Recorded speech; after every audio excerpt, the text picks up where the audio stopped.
पितृपक्ष क्या है? धार्मिक और सांस्कृतिक एंगल से अगर मैं इसे देखूं तो इसे हम कैसे समझें? हम हैं कौन और हम कैसे आए इस धरती पे। हमें हमारे माता पिता ने जन्म दिया, जी। वो बायोकेमिस्ट्री सबको नोन है। हमारे माता पिता को उनके माता पिता ने जन्म दिया, बिल्कुल। और उनके माता पिता को उनके माता पिता ने जन्म दिया, और उनके माता पिता को उनके माता पिता ने जन्म दिया, और it goes up to infinite. यानी कि हम आइसोलेशन में नहीं हैं।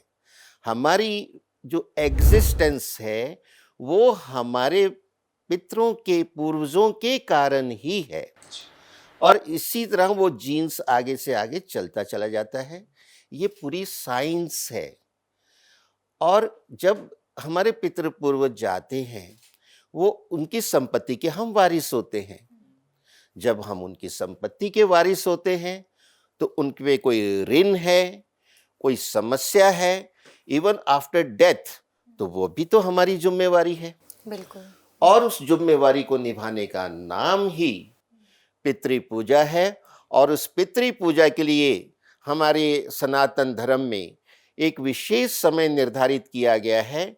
भाद्रपद की पूर्णिमा से लेके अश्विनी की अमावस्या तक, और ये 16 दिन होते हैं। और इन दिनों में ऐसा माना जाता है कि हमारे पितृ हमारे घर पे आते हैं, उनका वहाँ वास होता है, और उनके निमित्त, उनकी आत्मा की शांति के लिए, उनकी प्रसन्नता के लिए हम उनके लिए श्राद्ध कर्म करते हैं, जो कि हमारे ब्राह्मण के द्वारा किया जाता है।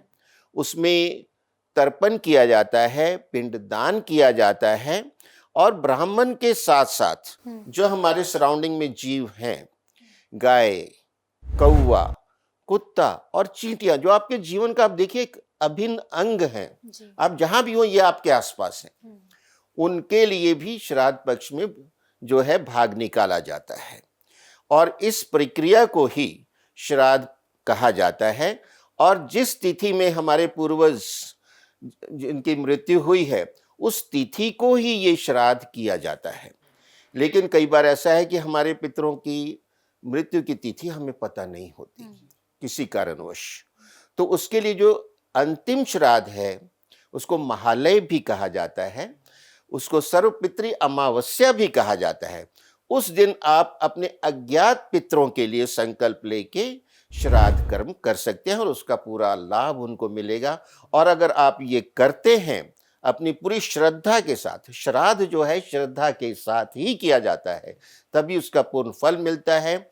और अगर आप इसको नियमित रूप से करते रहते हैं तो आपके परिवार में पितरों की कृपा बरसती है, सुख शांति रहती है, सफलताएं मिलती हैं आगे वाली पीढ़ियां, क्योंकि वो भी तो वहीं से कनेक्टेड हैं, उनका जीवन भी सफल और सुखमय होता है। सर, ये भी कहा जाता है, बहुत से लोग ये भी कहते हैं कि पितृ दोष जो लगता है वो तब लगता है कि जब हमें हमारे पितृ जो हैं हमसे नाराज़ चल रहे होते हैं। क्या ये भी सही है? या क्योंकि हम अगर सोचें तो हमारे पितृ हमको कोई ऐसा श्राप या ऐसी परेशानी क्यों देंगे? देखिए, हमारे पितृ हमारे कभी भी बुरा नहीं करना चाहते, बिल्कुल। लेकिन कुछ हमारी ऐसी गलती हो जाती है, पितृ नाराज हो जाते हैं। पितृ देवो भव, पितृ अपने आप में देवता है। हमारे यहाँ कहते हैं कि एक बार को भगवान नाराज हो गए ना, देवता नाराज हो गए, आपका जीवन चल जाएगा। अच्छा। लेकिन पितृ अगर नाराज हो गए तो फिर आपका जीवन नहीं सफल हो पाएगा। अच्छा। और पितृ दोष बनता कैसे है? हमारे पूर्वजों की कोई इच्छाएं बाकी रह गईं, या असंतोष में थे वो मरते वक्त, या उनका मृत्यु के पश्चात क्रियाक्रम प्रॉपर वे में नहीं हुआ, और वो पितृ दोष हमारी कुंडली में रिफ्लेक्ट होता है। कैसे रिफ्लेक्ट होता है? सूर्य जो है ग्रह मंडल का राजा है, तो जो हमारा परिवार में जो मुखिया है, हेड है, वो सूर्य हुआ, पिता सूर्य हुआ। और हमारे पूर्वज भी जब थे अपने समय में वो भी घर के मुखिया थे। और जब आपकी कुंडली में सूरज पीड़ित होगा, नीच का होगा, साथ में राहु होगा, राहु तो सूर्य को ग्रसित कर जाता है।